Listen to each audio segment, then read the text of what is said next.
Formalmente, un patrón espacial puntual es un mecanismo estocástico que genera un conjunto contable de eventos en el espacio.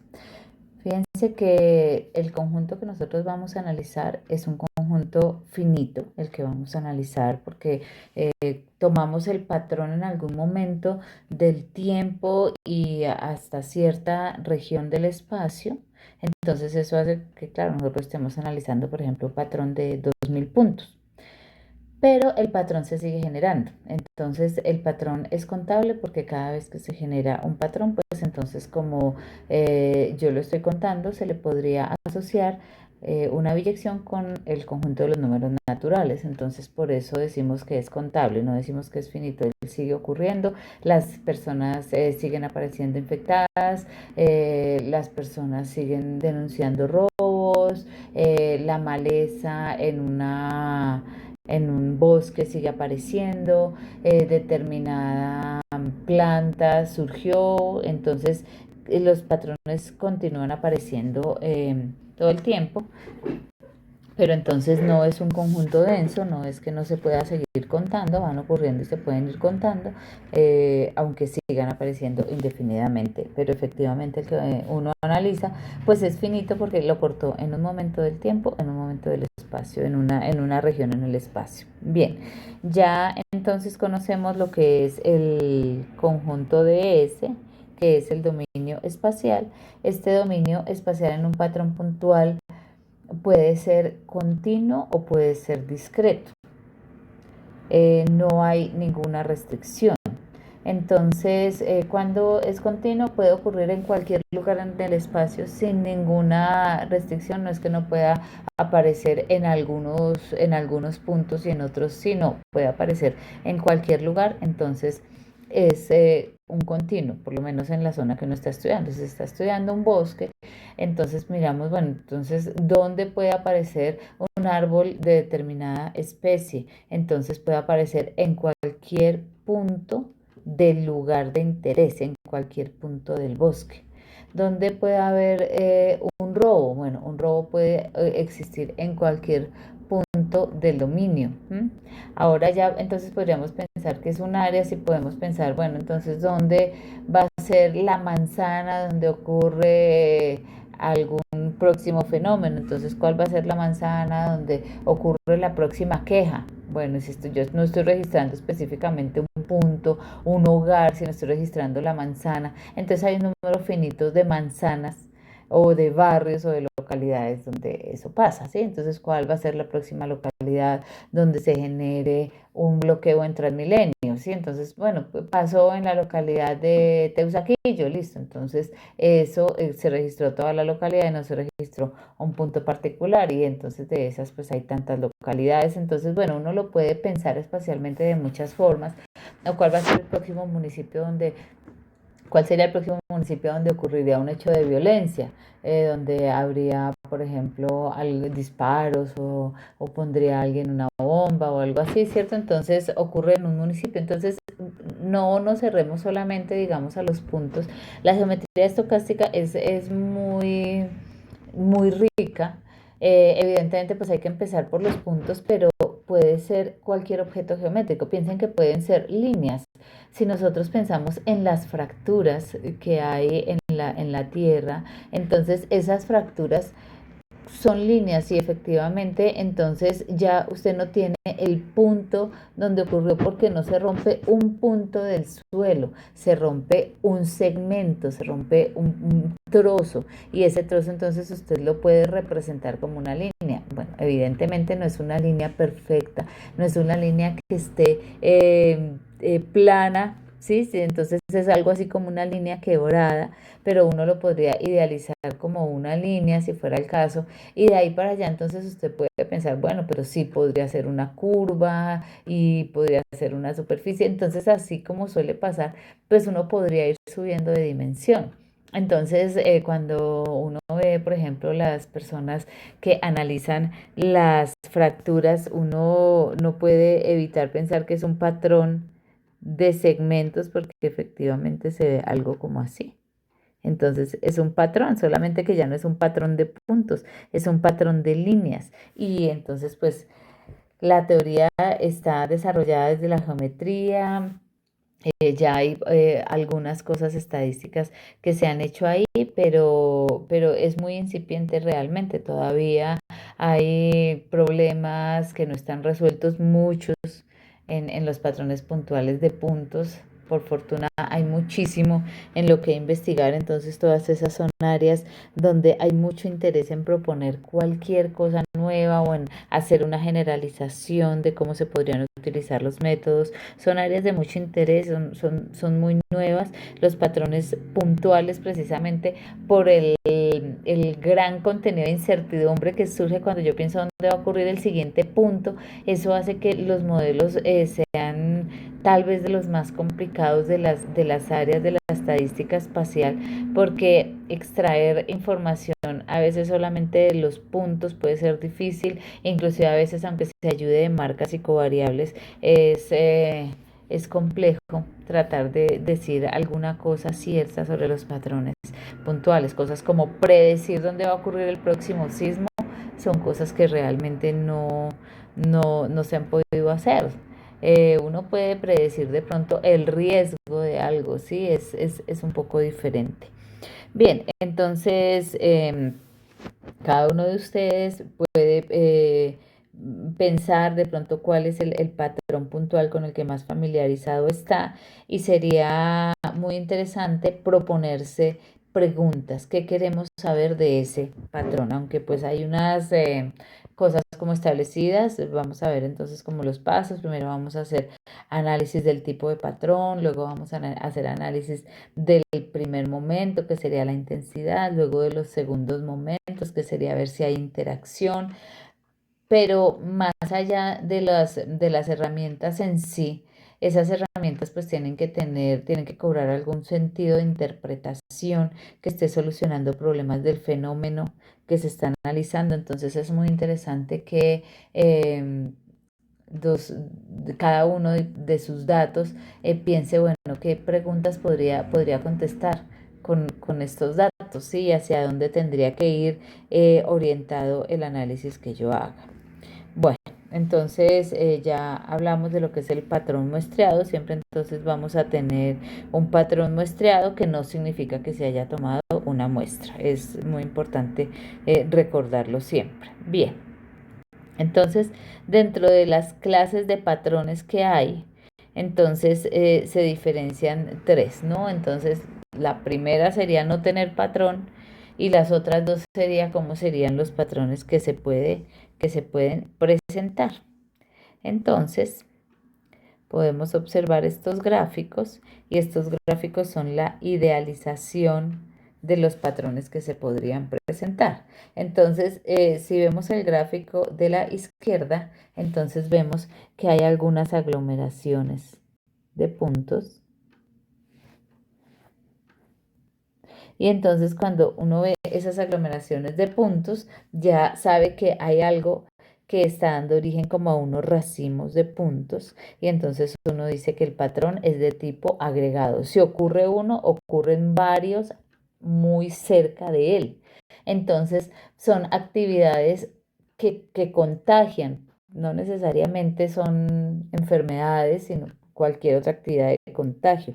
Por ejemplo, entonces llega una persona al barrio y esa persona de pronto genera alguna actividad de recreación y la gente se une, ¿sí? O de pronto ocurrió algo en el barrio, entonces de pronto ocurrió un robo y resulta que mientras la policía logra actuar, entonces ocurren varios robos seguidos. Entonces es una condición de contagio, ocurre uno y ocurren varios. Entonces, por ejemplo, hay unos modelos que intentan tratar de explicarse cómo es que esto puede pasar. Entonces, por ejemplo, se puede imaginar lo que es un padre y los hijos, ¿no? Entonces está el padre y su descendencia. Entonces, una manera de entender un proceso de estos puede ser pensar que se genera uno y ese es el padre y ese padre empieza a tener hijos. Y entonces ese es un tipo de proceso estocástico con el que se puede hacer simulación. Entonces, el proceso de la descendencia, eso podría ser una de las explicaciones de los patrones agregados. Este es un patrón agregado. Ahora, entonces, fíjense el contraste con la figura de la derecha. Si a la izquierda yo veo que existe un punto y entonces existen hartos, a la derecha yo veo que los puntos están regularmente espaciados. No hay puntos tan cerca como en este caso. No hay puntos tan cerca. En este caso los puntos están más lejos. Entonces, ¿qué ocurre? Porque hay un punto acá, pero no hay un punto acá, no hay un punto acá, no hay puntos como alrededor. Entonces, este es un proceso que muestra que un punto inhibe al resto. Aquí hay un punto y entonces aquí a la redonda no hay puntos sino después de determinada distancia. Entonces estas distancias son alguna unidad de distancia, supongamos 2 metros. Entonces ocurre uno cada 2 metros. ¿Por qué puede ocurrir eso? Entonces es un proceso que nosotros le decimos que es regular o de inhibición. Inhibe la ocurrencia de otro. Ocurre uno e inhibe la ocurrencia de otro. Un ejemplo son los árboles, ¿no? Y entonces los árboles, sobre todo los árboles grandes, requieren una cantidad de espacio porque ellos se lo pueden tomar, son grandes, entonces ocupan todo este espacio. De tal manera que va a haber muchas especies que no puedan vivir por acá porque el árbol les genera sombra y estas especies son especies que necesitan de luz. Entonces este es un tipo clásico de patrón inhibitorio porque entonces hasta que haya luz, entonces podrá estar otro árbol para que tener un crecimiento normal. Todo lo que se genere acá, pues no podrá ser, por lo menos no de esa misma especie. Tendrían que ser árboles de otra especie, ¿no? Entonces podrían ser estos árboles que viven de los otros, que son como parásitos, etcétera, o bueno, o árboles que sean de sombra, arbustos, matas pequeñas, pero serán de otra especie. Entonces esto ya sería otro patrón. Pero entonces cada especie sería un patrón. Fíjense, entonces si estamos hablando de los árboles grandes, ellos suelen presentar este patrón inhibitorio o patrón regular. Si en un bosque yo tengo 130 especies de plantas diferentes, entonces tengo 130 patrones puntuales, espaciales. Ellos cada uno entonces tiene vida propia y cada patrón puntual se podría analizar por separado. Ya entonces ahí es un ejemplo de donde podemos pensar cómo podríamos analizar, cómo podemos interpretar ese tipo de problemas. Si yo tengo 130 especies diferentes, pues hacer el análisis exhaustivo de cada una de ellas puede ser de interés si son especies nuevas, si son especies endémicas.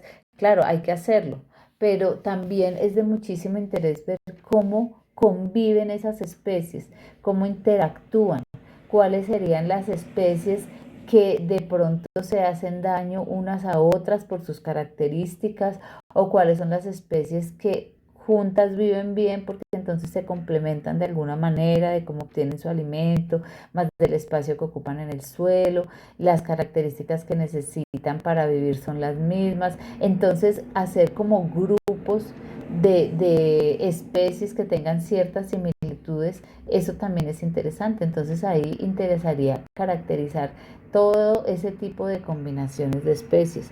Por lo tanto, entonces en el caso en el que haya patrones puntuales múltiples o multivariados, hay que pensarlo es en el tipo interpretativo. Y cuando uno lo piensa así, como en establecer grupos de especies que tengan similitudes o bien grupos de especies que tengan diferencias, eso nos puede llevar de 130 especies a 10 familias con algunas características similares y estaríamos haciendo reducción de la información. Lo que pasa es que ahí la reducción de la información pues no la podemos hacer directamente con los métodos que nosotros tenemos, entonces habría que adaptarse y mirar las características del patrón y ver qué métodos nos pueden servir. Entonces hay unos métodos que son característicos de los patrones puntuales espaciales, pero se pueden proponer algunas cosas como ya vamos a ir viendo. Entonces este gráfico nos muestra la diferencia entre los dos tipos de patrones que usualmente entonces existen. Existe el agregado, existe el regular y en ese caso diremos que existe efectivamente un patrón. ¿Sí? No necesariamente tiene que haber un patrón, podría no haber ningún patrón. Entonces, si no hay ningún patrón, entonces diremos que es un proceso aleatorio, no cumple ninguna de estas características, entonces simplemente no sabemos cómo están ocurriendo los puntos, no tienen ningún patrón. Bien, eh, estamos hablando entonces de puntos, entonces primero hablemos de un punto y luego hablamos de varios puntos. Entonces cuando pensamos en un punto, entonces estamos pensando en que exista o no existe, entonces de una vez se nos viene a la mente la distribución binomial. Pero entonces acá tenemos una distribución binomial, perdón, Bernoulli. Bernoulli de un punto está bien, una ocurrencia de un evento, por ejemplo, un solo sismo, uno solo, entonces estaríamos pensando en Bernoulli y como sabemos que es un proceso espacial puntual, entonces por eso vamos a ver que esa distribución sería la generadora del proceso Bernoulli. Entonces, aquí pensamos en cómo es que iríamos a cuantificar esas probabilidades. Entonces, claro, ya pensando en un montón de puntos, entonces nosotros podríamos pensar que hay unos lugares donde es más probable y otros donde es menos probable que ocurra el evento. Entonces, estamos hablando de el punto, como siempre lo hemos denotado, pero recuerden que este punto ahora tiene unas características diferentes porque este punto es el objetivo del estudio del punto, ver cómo se comporta el punto. Todo lo otro, entonces ya son cosas adicionales que sí son interesantes, las marcas, las covariables, pero el corazón del estudio es el punto, cómo están ocurriendo esos puntos. Tenemos un área de interés específica que puede ser que dividimos la zona, por ejemplo, como lo decíamos ahorita, en algunos cuadros, en manzanas, en barrios, en localidades, y entonces estamos pensando en como en el riesgo que hay en cada uno de estos cuadros, de estos rectángulos o de estas subzonas. Y entonces cuando pienso en un punto, por ejemplo, en esa área, entonces a eso es a lo que nos referimos con el área B y toda esta sería el área DS. El área completa DS de interés y el área B que es una subzona del área completa. Entonces, si estoy pensándolo así en esas subdivisiones, surgen muy naturalmente las áreas porque se quieren, por ejemplo, saber dónde hay sitios de mayor riesgo o de menor riesgo. Entonces puede ser que se genere con alguna división que previamente se conoce o puede ser que el investigador en el momento genere las divisiones. Entonces, si yo ya me paso de pensar que no es un punto, sino son más puntos, entonces ya yo sé que hay puntos en muchas áreas y entonces ya estoy pensando en que esta es B1, B2, B3, B4 y así sucesivamente. Y así llega uno de tener un punto en un evento que representa un solo evento en una Bernoulli a tener la ocurrencia de n eventos y entonces eso hace que lleguemos a una binomial. Entonces cada área entonces con su conteo de número de puntos. Entonces aquí llegamos a áreas y conteos. Es una manera a la que siempre se recurre para el inicio del análisis de los patrones porque las zonas de riesgo es lo que más interesa, ¿no? Entonces saber dónde ocurre no es no es solamente un punto particular. Por ejemplo, si estamos hablando de los robos, entonces uno no dice, no, es que el área, perdón, el punto donde específicamente hay mayor riesgo es en la calle 45 con carrera 30. ¿Sí? Pero el punto tan específico realmente no es como en ese lugar, como en esa zona. Pero el patrón de puntos, entonces quisiera efectivamente poderlo medir puntualmente, ¿no? pero como en cada uno pues hay un punto, un área cero.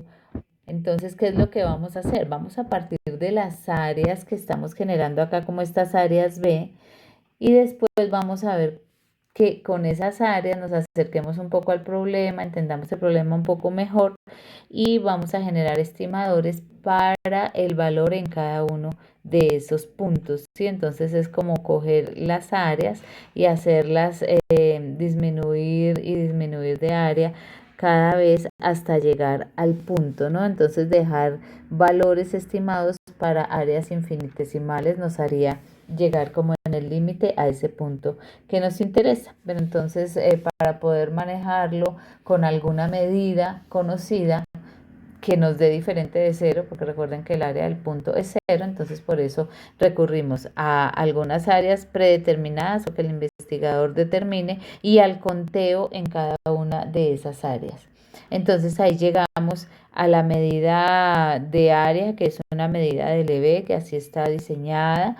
Para este caso que son puntos, pues está contenidos entonces en algunas zonas y esas zonas tendrán unas áreas. Entonces a eso nos referimos acá con M, la medida de Lebesgue, y haremos entonces la probabilidad de la manera natural haciendo el cociente entre la medida de Lebesgue de cada uno de los espacios de las subáreas entre el área total de S, y eso entonces nos da una proporción del área y así ya tenemos entonces una medición. Entonces, si las áreas son diferentes, pues entonces aquí estamos diciendo que la probabilidad pues será proporcional al tamaño de la zona.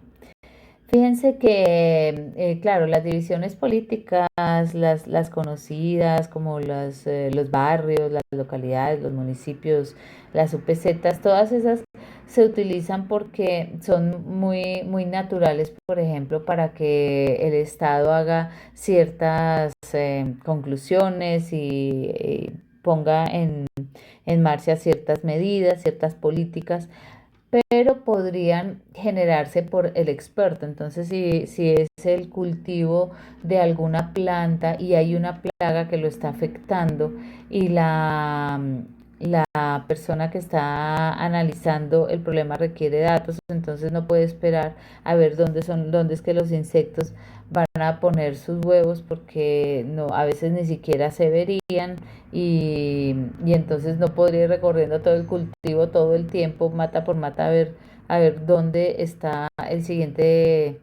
los siguientes huevos, porque eso sería prácticamente imposible de medir. Entonces, ¿qué tiene que hacer? Tiene que ir por el cultivo e ir poniendo unas trampas, unos nidos con feromonas para saber dónde los insectos van a ir indudablemente a poner sus huevos. Y entonces así de pronto puede hacer unas zonas dentro del cultivo, unas zonas de influencia de acuerdo a la cantidad de... No tienen que ser así cuadriculadas, de pronto son estas, de acuerdo a lo que le vaya saliendo puede cambiar la forma como hace las áreas, ¿no? Entonces, estas no serían simultáneas, ¿no? Serían formas diferentes porque entonces, fíjense que acá tendríamos una teselación o una partición, no repetirse. Entonces, ya cuando se ha hecho una partición de la zona de interés con alguna de las formas, ¿sí? Entonces ya se puede proseguir con el análisis. Esta es una posibilidad, ya ahorita vemos que otra posibilidad es la toma de distancias. Entonces, estas áreas acá, por ejemplo, como pueden tener cualquier figura geométrica, lo importante es que sean teselaciones. Entonces podría pensar uno en dividirlo en triángulos.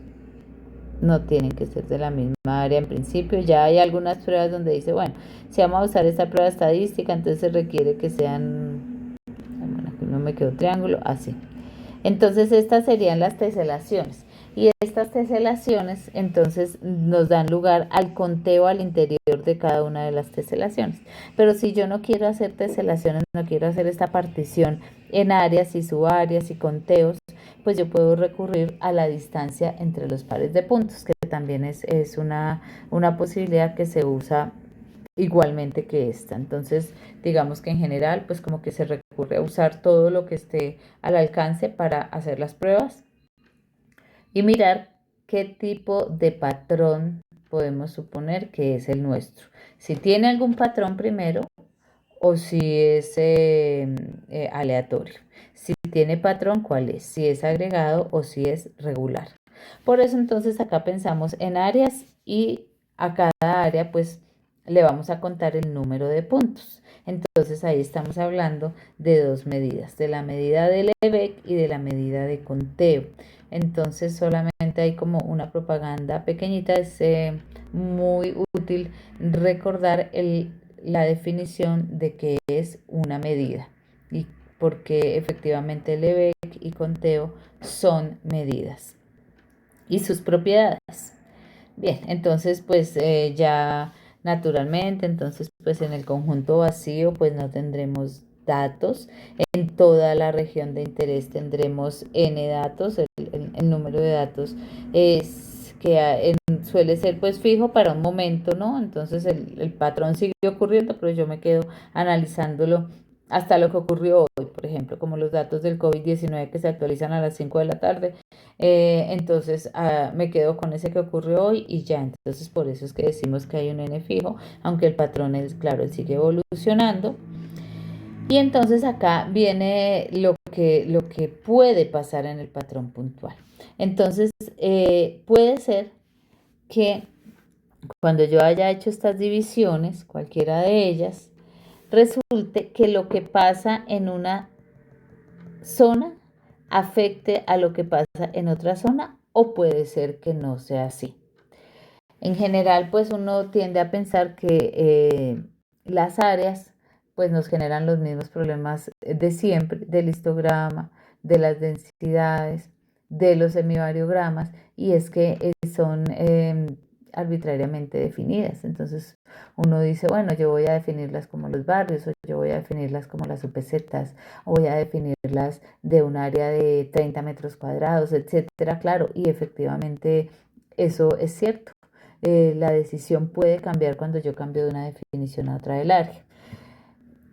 Cuando ya me quedo con alguna definición, o bueno, voy a ensayar con 5 definiciones de área, uno siempre pues ensaya con varias, entonces yo pensaría, bueno, entonces, ¿qué pasa aquí? Si es una epidemia, entonces lo que ocurre en esta área interactúa de alguna manera con lo que ocurre en el área contigua o no, o son completamente independientes.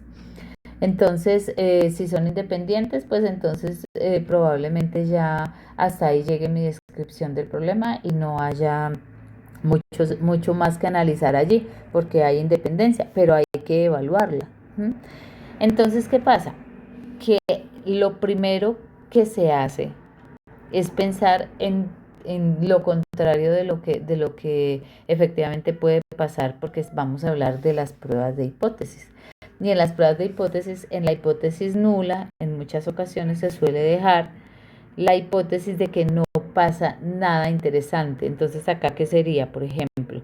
Entonces, eso podríamos decir, no hay ninguna interacción entre las áreas aledañas. Lo que ocurre en un lugar no tiene nada que ver con lo que ocurre en otro lugar. Y entonces estaríamos pensando que en la hipótesis nula hay un supuesto de independencia. Y entonces uno puede suponer que hay independencia, va con esa hipótesis en la hipótesis nula y después va a ver qué ocurre. Realiza la prueba de hipótesis y la prueba de hipótesis entonces nos dirá si hay o no esa independencia y ahí continuaremos trabajando. Si la hay, pues entonces estamos pensando que no hay ningún tipo de interacción espacial y si no la hay, entonces queremos saber cómo es esa interacción espacial y qué más podemos conocer de ella. Bueno, entonces dado que esto es una partición, pues entonces las propiedades de conjuntos naturales de los conjuntos disyuntos, ¿sí? Entonces, pues si yo los uniera, pues entonces la cantidad de puntos sería la suma de esos puntos. Y por favor, entonces repasen las medidas, la definición básica de medida y las características o propiedades mejor básicas de una medida. Bien, entonces la, la hipótesis nula que nos va a llevar entonces a suponer que no pasa nada, no hay ningún tipo de patrón, además entonces todo ocurre en todos los lugares de la misma forma. Si yo pinto el mapa de intensidad, me da todo amarillo, por ejemplo, porque no hay lugares donde haya mayor intensidad que en otros, etcétera. Entonces, nos lleva a ver cómo sería esa formulación desde el punto de vista estadístico de la hipótesis nula. Y entonces ahí llegamos a nuestras distribuciones de probabilidad de las que estábamos hablando. Entonces, en general, pensemos en la binomial, y si estamos pensando en la binomial, entonces vamos a pensar en los parámetros de esa binomial. Entonces, los parámetros de la binomial, la media y la varianza, bueno, a partir de P, que P sería el parámetro central, entonces en este momento vamos a analizar qué sería la media en este caso. Entonces vamos a ver que la media, como siempre nosotros ya lo conocemos, ¿no? Entonces la media sería n por p de una distribución binomial, pero resulta que esta p va a ser la proporción de área que estamos analizando con respecto al área total. Y esa nos da entonces una medida de Lebesgue dividida otra medida de Lebesgue, ambas obviamente entonces positivas, por eso garantizamos que eso es una proporción y que está bien construido. Entonces, si nosotros dividimos el número de puntos en toda el área, entonces por un momento pensemos entonces en lo que estábamos comentando de lo que fueran las áreas infinitesimales. Claro, yo tengo unos puntos, los puntos no tienen área. ¿Qué logro si yo divido este número de puntos en toda el área? Es como si yo pensara entonces que acá tengo un área muy pequeñita y yo la divido entre el área total, entonces eso me estaría dando algo similar a lo que me da esta cantidad, pero para este punto. Así vamos a pensar este lambda que surge de acá. Vamos a pensar entonces en que es esa proporción infinitesimal que nos lleva al punto, no solamente entonces ya al área, sino al punto. Y entonces por eso me quedaría, aquí estamos pensando pues en que todo funciona bien, entonces que la probabilidad es constante, entonces esa me quedaría una constante multiplicada por el área de cada región que yo construya. Entonces yo en este caso diría que yo sé cuánto es la intensidad en cada punto, y pues por supuesto si el área va creciendo pues la intensidad aumenta, pero es proporcional simplemente al área. Entonces aquí diríamos que en cada punto este lambda no depende de la ubicación, por eso fíjense que está lambda solo, lo despejamos y entonces nos queda la intensidad en cada uno de los puntos. Fíjense que esa intensidad es lo que me va a dar la media en cada punto, el riesgo en cada punto, como lo queramos ver. Y después entonces tendremos que pensar en que esto pues puede no ser así, evidentemente. Aquí yo estoy pensando que la media es constante en cada uno de los puntos y por lo tanto va a aumentar solamente dependiendo de que aumente el área, pero la media infinitesimalmente, la media pensando en cada uno de los puntos, se comporta de manera constante. Entonces aquí estamos hablando de la intensidad del proceso espacial puntual. Eso es la intensidad y aquí la estamos escribiendo de tal manera que es constante. Entonces estos estaríamos pensando en el supuesto general, en el de la hipótesis nula, la media es constante. Por todo lado donde yo vaya más o menos, entonces el riesgo de contagio es el mismo, por todo lado donde yo vaya, entonces el riesgo de que haya algún crimen es el mismo, por todo lado donde se camina en el bosque, la posibilidad de encontrarse con determinada especie es la misma. Nosotros sabemos entonces que eso en la práctica no suele ocurrir así. Entonces es el supuesto de donde se parte para ver qué es cierto. Si lo cierto es la hipótesis nula de que lambda efectivamente es constante o la hipótesis alternativa de que lambda no es constante. Entonces, para allá vamos. Por lo tanto, este lambda es constante, yo lo podría escribir como lambda de S igual a lambda para todo S en ds. Entonces, fíjense que esto es muy similar a lo que escribíamos en geoestadística. De hecho, el sentido es el mismo, solamente que estamos en otro tipo de teoría que son los patrones puntuales y aquí estaríamos pensando en lo que sería la media del proceso en cada punto. Ese es un punto. Entonces, puede ser que lambda de S sea una función que efectivamente exista, es decir, que la intensidad no sea la misma en todas partes. Entonces puede ser que acá, digamos, la intensidad es menor y acá la intensidad es mayor y entonces cuando yo vea el mapita por todos lados, vea que efectivamente las cosas no ocurren de la misma forma en toda la zona de S.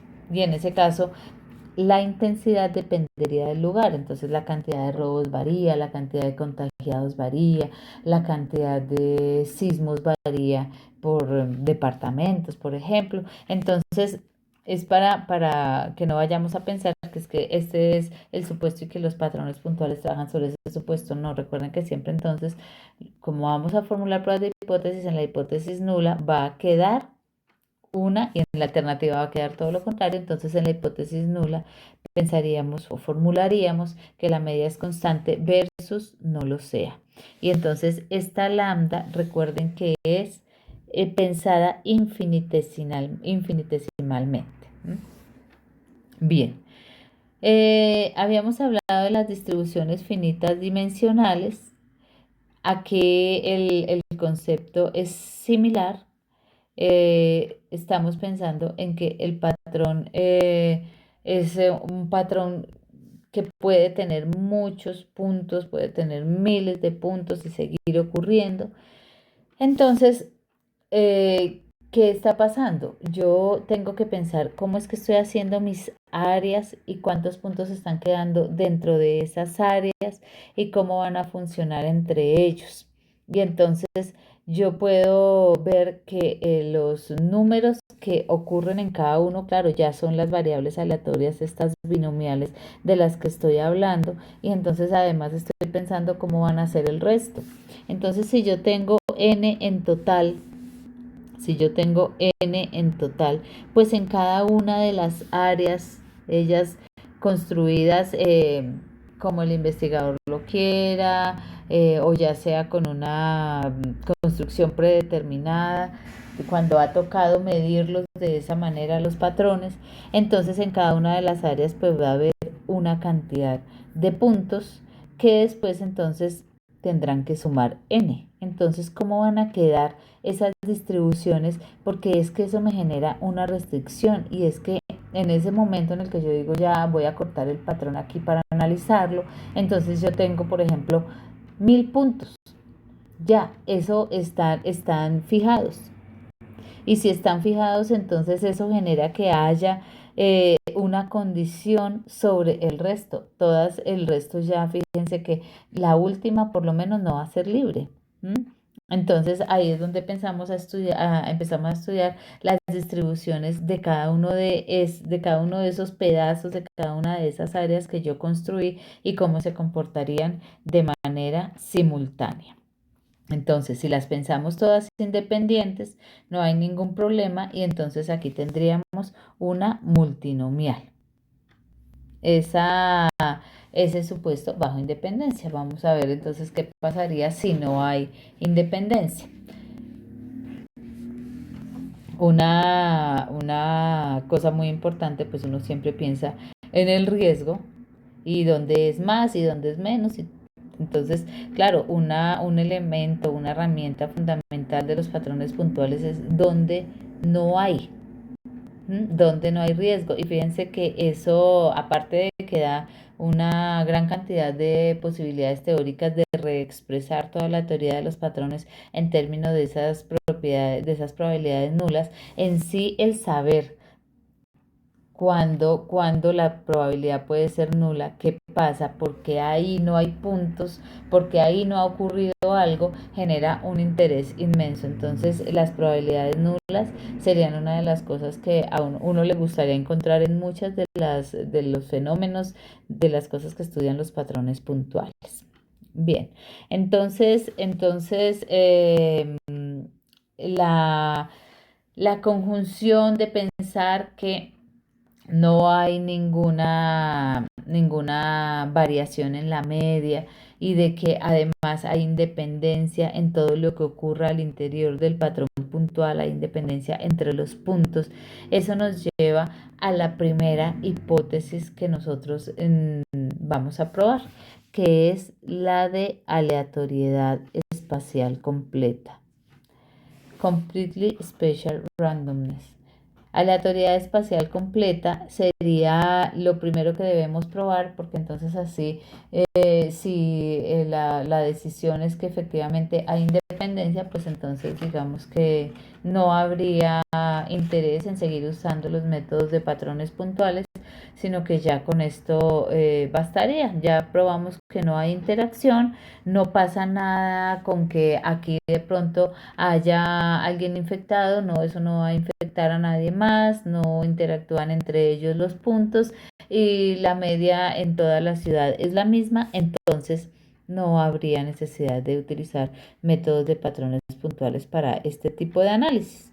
Esa es la aleatoriedad espacial completa, que no hay ningún patrón. Cuando se piensa en esto, entonces, ya que hemos hablado de la medida de Lebesgue, de la medida de conteo, de las distribuciones Bernoulli y la binomial, de la restricción que se genera cuando se fija el número de puntos en un patrón, que es lo que solemos hacer todo el tiempo. Entonces, si unimos todo eso en una sola idea, entonces llegamos a la distribución de Poisson. Y esa va a ser la distribución con la que vamos a empezar los análisis.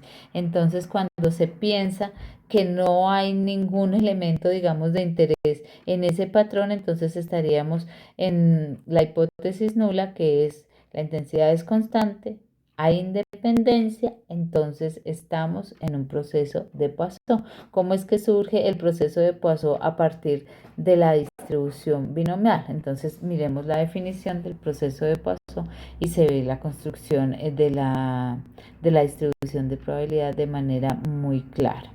Bueno, no olvidar que estamos hablando, siempre que hablemos de lambda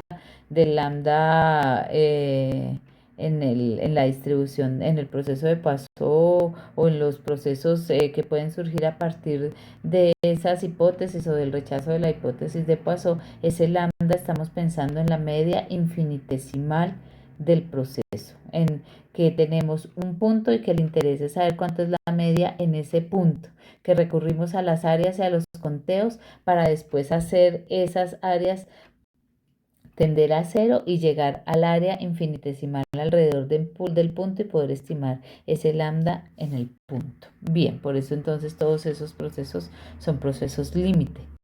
La definición de proceso de Poisson, proceso aleatorio de Poisson, entonces está en las propiedades pues que ya hemos comentado, que ya vamos a formalizar. Nosotros tenemos ya alguna noción de que cuando estamos contando por espacios de tiempo, por regiones, por algunas zonas, entonces es un conteo por unidad de tiempo o es un conteo por unidad de área, entonces ahí surge automáticamente la distribución de Poisson. Entonces acá ya sabemos que estamos haciendo una partición de DS en áreas que estamos llamando B y el conteo en cada área. Entonces, en la hipótesis nula va a tener una distribución de Poisson con las características que tiene la distribución de Poisson, y es que la media es una constante y además hay independencia. Entonces, ¿cuáles son nuestros elementos sobre los que estamos haciendo el conteo y sobre los que vamos a pensar la independencia, esos elementos entonces son las regiones B sub I. Esas regiones B sub I van a ser las que son objeto de nuestro supuesto de independencia. Y entonces, por supuesto, entonces los conteos son los que tienen distribución de Poisson y aquí tenemos nuestras variables aleatorias independientes. Hay independencia entre los conteos. No pasa nada con que yo sepa que en un barrio hay 100 enfermos. Eso no me da ninguna información acerca de lo que pasa en los barrios aledaños. Cada conteo es independiente del otro. Entonces ya vamos a escribir este lambda por m de b como la esperanza del número de ocurrencias o el número de eventos de Poisson en el área B. Como lambda es una intensidad, entonces es positiva y entonces pues tenemos los dos casos extremos donde o no tiene puntos o tiene infinitos puntos. Entonces, fíjense que cuando pensamos en que esta va a ser nuestra hipótesis inicial, ¿sí? Esta distribución de Poisson, esto que nosotros estamos pensando aquí, es la distribución bajo completa aleatoriedad espacial. Por lo tanto, si no existe la aleatoriedad espacial, es porque el patrón puntual tiene una media que no es constante, o sea que la intensidad del proceso sí va cambiando a través de la región y además no hay independencia entre los conteos entre zonas, por lo tanto, entonces no se cumpliría el hecho de que el número de eventos por unidad de área distribuya a Poisson. Quiere decir que aquí estamos probándolo y lo podemos ver de dos maneras. Una manera es conceptualmente, sabemos que el patrón puntual espacial tiene intensidad diferente de acuerdo a la zona y además los puntos interactúan entre sí. Y visto probabilísticamente, entonces rechazamos la hipótesis de que el conteo siga una distribución de probabilidad de Poisson y entonces quiere decir que este modelo no nos sirve y entonces tendremos que pasar a otro modelo. Entonces, si el modelo de Poisson no sirve, ¿cuál sería el siguiente? Entonces le vamos a poner un apellido a este modelo de Poisson porque este modelo de Poisson suele ser el inicial, pero haciéndole modificaciones sirve para algunas otras, digamos que para algunos otros análisis más adelante. Entonces, por eso vamos a decirlo con esta palabra adicional y es que si hay aleatoriedad espacial completa y estamos en el proceso clásico, el ordinario de Poisson, es un proceso de Poisson homogéneo. Entonces, algunos libros lo suelen denotar HP, pH. Y entonces cuando no es homogéneo, por ejemplo, la media no es constante, entonces ya será no homogéneo de Poisson.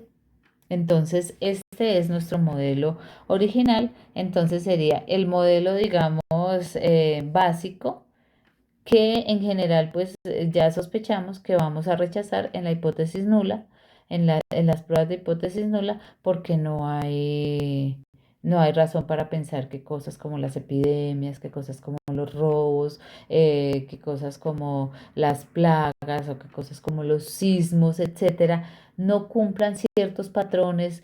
No vamos a pensar que no varíen con el cambio de región, que no varíen cuando hay movimiento en el espacio y que no interactúen entre ellos. Entonces, alguna de esas cosas por lo menos se va a cumplir. Por eso, por lo general, entonces lo que se espera es que se va a rechazar esta hipótesis nula.